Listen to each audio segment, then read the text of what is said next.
आजकल बहुत से लोग गलत समझते हैं कि फेथ और साइंस दो अलग अलग दुनियाएं हैं जो कभी मिल नहीं सकती। वे सोचते हैं कि एक का ताल्लुक बिलीफ से है और दूसरे का फैक्ट्स और एविडेंस की दुनिया से। हालांकि जब हम इस्लाम और उसके प्राइमरी सोर्स होली कुरान को देखते हैं तो हमें एक बहुत अलग पिक्चर दिखती है।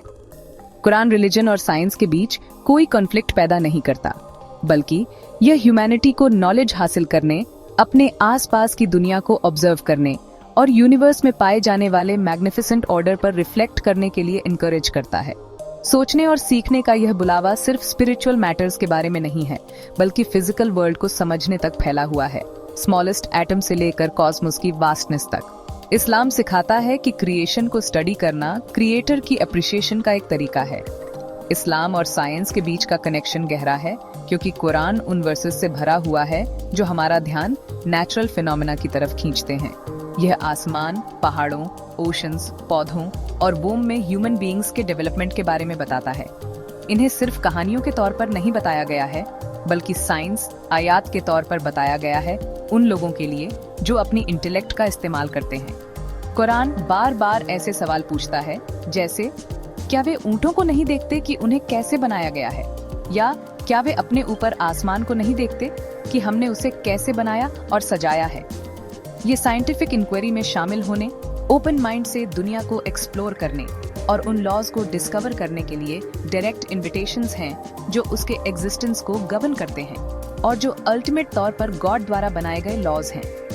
नॉलेज हासिल करने के लिए यह एनकरेजमेंट इस्लामिक ट्रेडिशन में एक गहरी जड़ वाला इतिहास रखता है।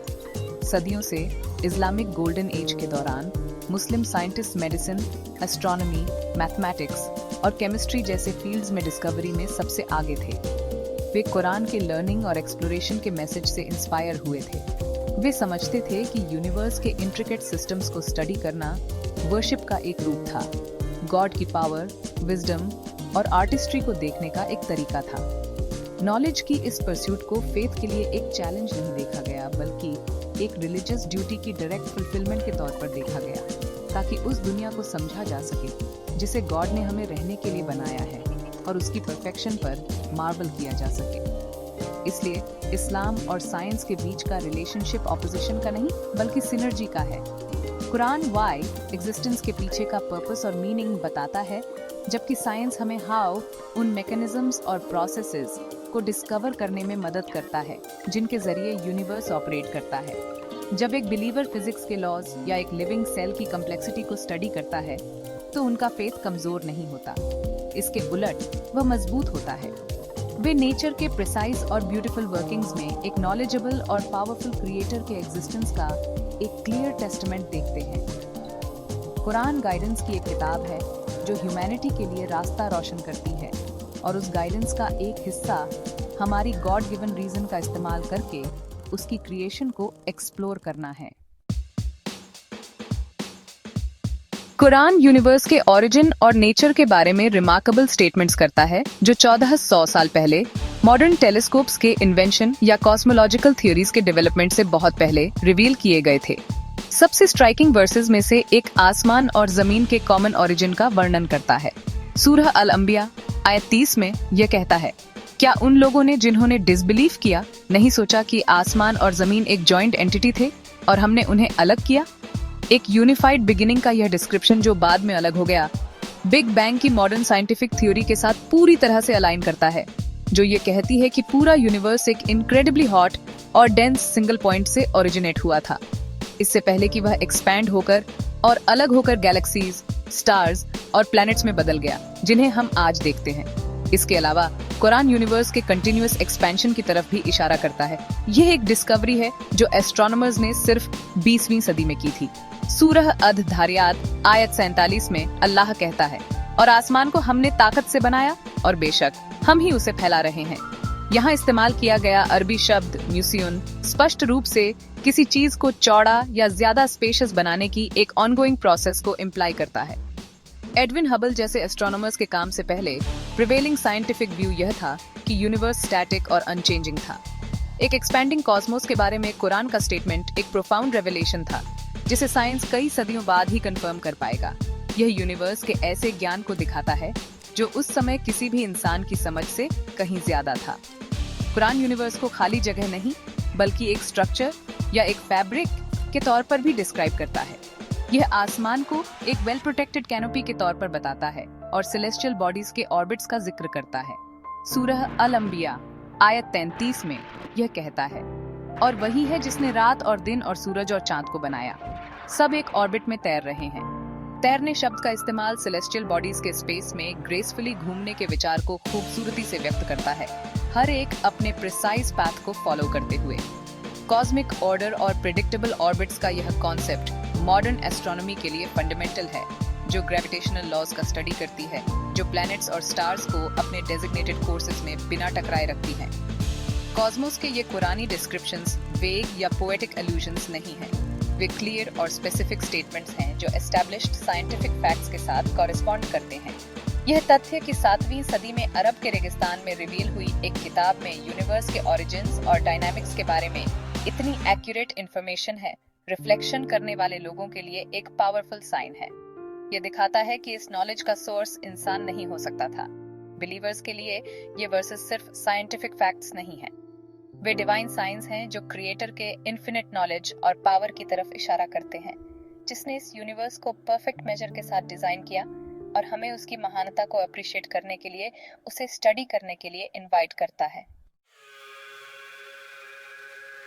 कुरान वोम के अंदर ह्यूमन डेवलपमेंट के स्टेजेस को एस्टोनिशिंग एक्यूरेसी के साथ डिस्क्राइब करता है, एक ऐसी प्रोसेस का डिटेलिंग करता है जिसे मॉडर्न माइक्रोस्कोपी की मदद के बिना ऑब्जर्व करना इम्पॉसिबल था। सूरह अल मोमिनून आयत 12 से 14 में यह बताता है कि अल्लाह ने इंसान को क्ले के एक्सट्रैक्ट से बनाया, फिर उसे नटफा फ्लूइड की एक बूंद के तौर पर एक सिक्योर लॉजिंग में रखा। ये बूंद फिर अलाका बन जाती है, एक ऐसा शब्द जिसका मतलब लीच लाइक सब्सटेंस, एक सस्पेंडेड थिंग और एक ब्लड क्लॉट है। यह अर्ली एम्ब्रियो का एक परफेक्ट डिस्क्रिप्शन है जो नॉरिशमेंट लेने के लिए यूट्रिन वॉल से एक लीच की तरह चिपकता है और एक छोटे ब्लड क्लॉट जैसा भी दिखता है। यह डिटेल का लेवल साइंटिस्ट्स को हाल के समय तक पूरी तरह से अननोन था। डिस्क्रिप्शन अगले स्टेज तक जारी रहता है जहां अलका मुद्गा बन जाती है, जिसका मतलब च्यूड लाइक सब्सटेंस है। ये एम्ब्रियो के सोमेट स्टेज का एक इनक्रेडिबली प्रिसाइज डिस्क्रिप्शन है जो ऐसे सेगमेंट्स डेवलप करता है जो च्यूड गम के एक टुकड़े पर दांतों के निशानों जैसे दिखते हैं। फिर यह वर्स कहता है कि इस मुद्गा से हड्डियां बनती हैं और फिर हड्डियों को फ्लैश से ढंका जाता है। मॉडर्न एम्ब्रियोलॉजी इस एग्जैक्ट सीक्वेंस को कंफर्म करती है। हड्डियों के लिए कार्टिलेज मॉडल पहले बनता है और फिर मसल्स या फ्लैश उनके आसपास डेवलप होते हैं। कुरान में यह डिटेल्ड सीक्वेंशियल अकाउंट एम्ब्रियोलॉजी के साइंस के एग्जिस्टेंस से सदियों पहले रिवील किया गया। उन लोगों के लिए एक क्लियर मिरेकल है जो ट्रूथ की तलाश करते हैं। ह्यूमन क्रिएशन के अलावा कुरान वाटर साइकिल को भी एक्यूरेटली डिस्क्राइब करता है, जो मॉडर्न हाइड्रोलॉजी और मीटियोरोलॉजी में एक फंडामेंटल कंसेप्ट है। सदियों से लोग इस बारे में गलत बिलीफ्स रखते थे कि बारिश कहाँ से आती है, अक्सर इसे मिथिकल सोर्सेज से जोड़ते थे। हालांकि कुरान इस प्रोसेस को स्पष्ट रूप से समझाता है। सूरह अज-जुमर आयत 21 में यह कहता है, क्या तुम नहीं देखते कि अल्लाह आसमान से बारिश भेजता है और उसे जमीन में स्प्रिंग्स और रिवर्स के तौर पर बहाता है, फिर वह उसके साथ अलग अलग रंगों की वेजिटेशन पैदा करता है। यह वर्स और दूसरे बताते हैं कि कैसे पानी सीज से इवेपोरेट होता है, क्लाउड्स बनाता है, हवाओं से चलता है और फिर बारिश के तौर पर जमीन को रिप्लेनिश करने के लिए गिरता है। यह एक साइकिल है जिसे साइंस ने 16वीं और 17वीं सदी तक पूरी तरह से नहीं समझा था। ये एग्जाम्पल्स इंसान के इंट्रिकेट डेवलपमेंट से लेकर वाटर साइकिल के वास्ट प्लैनेट वाइड सिस्टम तक कुरान में अल्लाह के परफेक्ट डिजाइन और सभी चीजों पर कंट्रोल के साइंस के तौर पर प्रस्तुत किए गए हैं। वे वहाँ एक्सीडेंटली नहीं हैं, वे ह्यूमैनिटी के लिए इंटेलेक्चुअल प्रूफ्स के तौर पर काम करते हैं, यह दिखाते हुए कि कुरान का ऑथर वही क्रिएटर है जिसने इन साइंटिफिक लॉज को स्थापित किया। एक बिलीवर के लिए मॉडर्न डिस्कवरी के जरिए इन साइंटिफिक रियलिटीज के बारे में सीखना केवल उनकी ओ और रेवरेंस को गहरा करता है। ये कंफर्म करता है कि कुरान में नॉलेज डिवाइन ओरिजिन का है और नेचुरल वर्ल्ड का स्टडी करना उसके मेकर की फ्लॉलेस आर्टिस्ट्री को अप्रिशिएट करने की तरफ एक जर्नी है। आखिर में कुरान कोई साइंस टेक्स्ट बुक नहीं है, लेकिन यह साइंस आयाती की एक किताब है जो नेचुरल वर्ल्ड में पाए जाने वाले ट्रूथ्स की तरफ लगातार इशारा करती है। इसके वर्सेस में बताए गए साइंटिफिक फिनोमेना बिग बैंग और एक्सपेंडिंग यूनिवर्स से लेकर एम्ब्रियोलॉजी के प्रिसाइज स्टेजेस और वाटर साइकिल के मैकेनिक्स तक एक गहरा पर्पस पूरा करते हैं। वे सिर्फ इंटरेस्टिंग फैक्ट्स नहीं हैं, वे ह्यूमैनिटी के लिए डिवाइन इन्विटेशंस हैं कि वे यूनिवर्स के वर्किंग्स को डिस्कवर करने के लिए रीजन और ऑब्जर्वेशन का इस्तेमाल करें। डिस्कवरी की यह प्रोसेस फेथ को कमजोर करने के बजाय उसे मजबूत करती है, क्योंकि यह क्रिएशन के हर पहलू में एम्बेडेड इनक्रेडिबल कम्प्लेक्सिटी, ऑर्डर और विजडम को रिवील करती है, जो सीधे एक वाइज और पावरफुल क्रिएटर की तरफ इशारा करती है। कुरान का लगातार मैसेज ये है कि ट्रू रिलीजन और साउंड साइंस के बीच कोई इनहेरेंट कॉन्फ्लिक्ट नहीं है। असल में इस्लाम नॉलेज की परस्यूट को एक नोबल और वर्चुअस एक्ट के तौर पर देखता है, अल्लाह की ज्यादा अप्रिशिएशन का एक रास्ता। यूनिवर्स को एक खुली किताब के तौर पर प्रस्तुत किया गया है, जो अपने मेकर के हैंडीवर्क के एविडेंस से भरी हुई है। साइंस इस किताब को पढ़ने, इसके फिजिकल लॉज और बायोलॉजिकल प्रोसेसेस की भाषा को डिसाइफर करने के लिए टूल्स प्रोवाइड करता है। जब एक मुस्लिम साइंटिस्ट स्टार्स या ह्यूमन जीनोम का स्टडी करता है, तो वे असल में कुरानी इंजंक्शन को पूरा कर रहे होते हैं, जो अल्लाह के साइंस पर रिफ्लेक्ट और पॉन्डर करने के लिए है, जो रिवील्ड टेक्स्ट और नेचुरल वर्ल्ड दोनों में मैनिफेस्ट हैं। फेथ और नॉलेज के बीच यह हार्मनी एक होलिस्टिक वर्ल्ड व्यू प्रदान करती है, जहां स्पिरिचुअल और मटेरियल आपस में कॉन्फ्लिक्ट नहीं करते, बल्कि खूबसूरती से इंटीग्रेटेड होते हैं।